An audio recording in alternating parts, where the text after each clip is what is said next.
அண்மை செய்தியை நாம் பார்த்துக் கொண்டிருக்கிறோம். வரும் 17ஆம் தேதி மருத்துவர் கலந்தாய்வு நடத்தக்கூடாது என்று சென்னை உயர்நீதிமன்றம் அறிவுறுத்தல் கொடுத்திருக்கிறது. வரும் 17ஆம் தேதி, அது ஜூலை 17ஆம் தேதி மருத்துவர் கலந்தாய்வு நடத்தக்கூடாது என்று சென்னை உயர்நீதிமன்றம் அறிவுறுத்தி இருக்கிறது.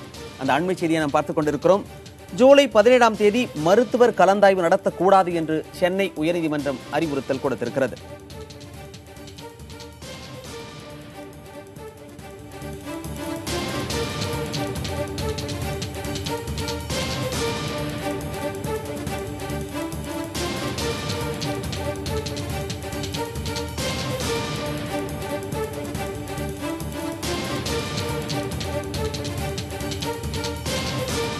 வரும் 17ஆம் தேதி மருத்துவர் கலந்தாய்வு நடத்தக்கூடாது என்று சென்னை உயர்நீதிமன்றம் அறிவுறுத்தல் கொடுத்திருக்கிறது. காரணம் என்ன அறியலாம். நமது செய்தியாளர் முகேஷ் இணைப்பில் இருக்கிறார். முகேஷ், நீதிமன்றம் இப்படி சொல்ல என்ன காரணம்?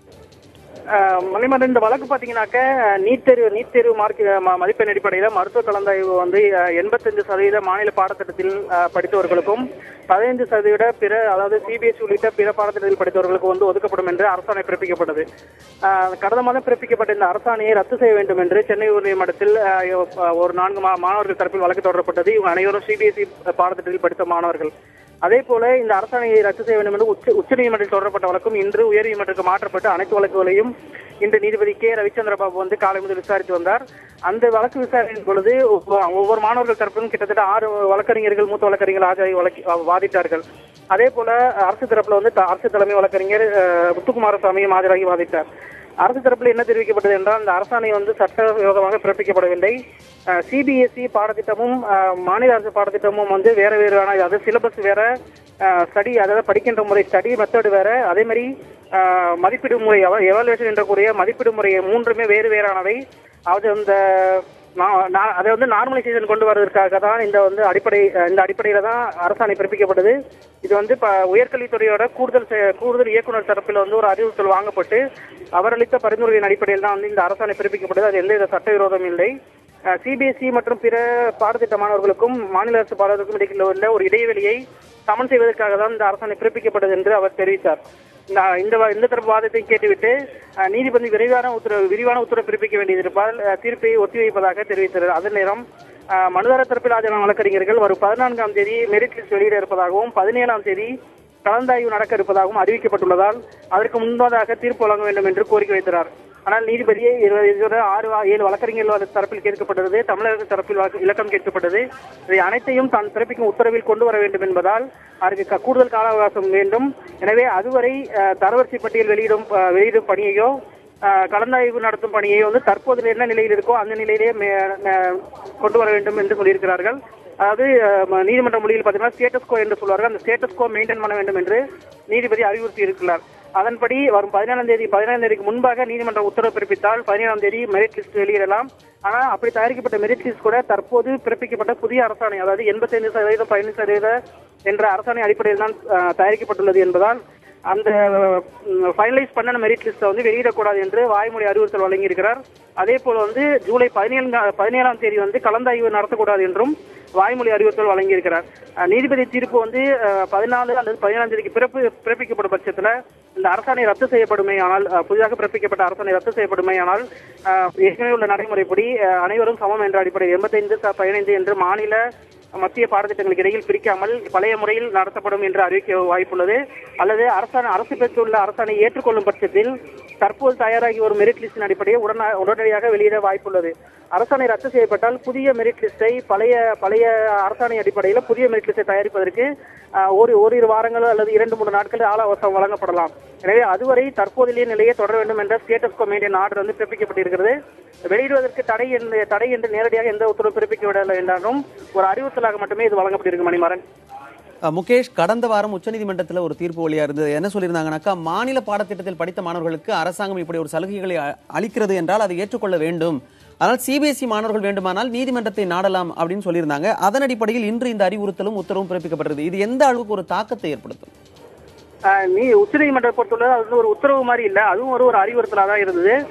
சிபிஎஸ்இ மாணவர்கள் மாநில அரசு கொண்டு வந்த ஒரு புதிய அரசாணை வந்து தாங்கள் படித்ததற்கு உகந்தது அல்ல என்று கருதினால் அந்தந்த மாநில நீதிமன்றத்தை அணுக வேண்டும். குறிப்பாக தமிழகத்தை சேர்ந்த மாணவர்கள் வந்ததால் சென்னை உயர்நீதிமன்றத்தை வந்து அணுக வேண்டும் என்று சொல்லியிருந்தார்கள். இந்த 15% இடஒதுக்கீடு என்பது வந்து அவர்களுக்கு வந்து அதிக பலன் அளிக்கும் என்று சொல்ல முடியாது என்று இன்று வந்து தலைமை வழக்கறிஞர் வந்து தெரிவித்திருக்கார். ஏனெனாக அதுல வந்து மொத்தம் 4000 மாணவர்கள் வந்து அந்த 15% மாணவர்கள் வந்து தேர்வு எழுதியதாகும். 15% அடிப்படையில் வந்து 520 மாணவர்களுக்கு மட்டுமே அந்த இடம் கிடைக்கும்.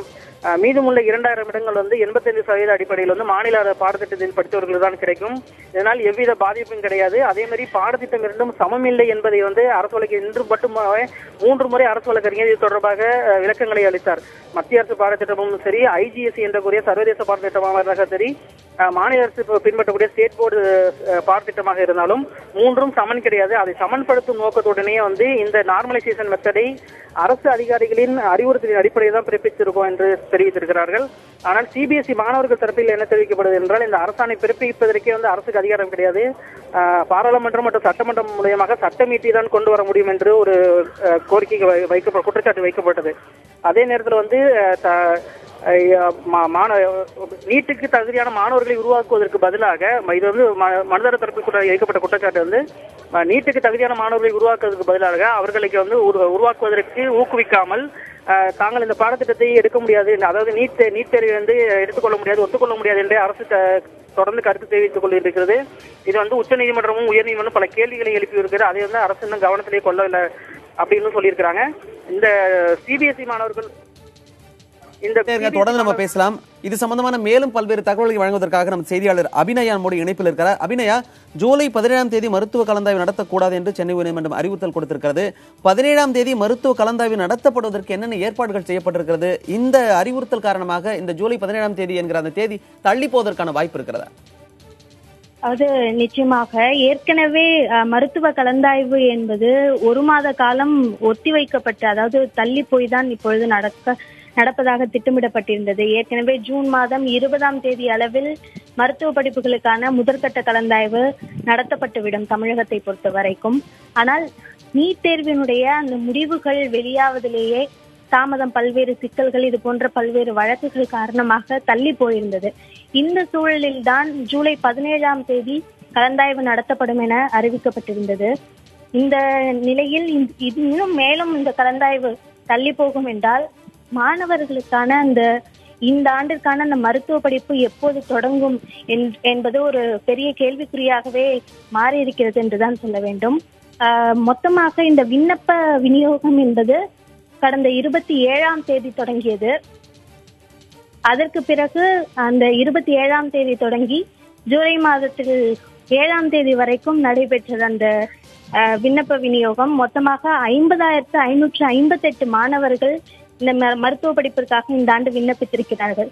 இது கடந்த ஆண்டை விட இரட்டிப்பாக இருக்கக்கூடியது. நிர்வாக ஒதுக்கீட்டு இடங்கள், அதற்குமான கலந்தாய்வையும் அரசே ஏற்று நடத்துகிறது.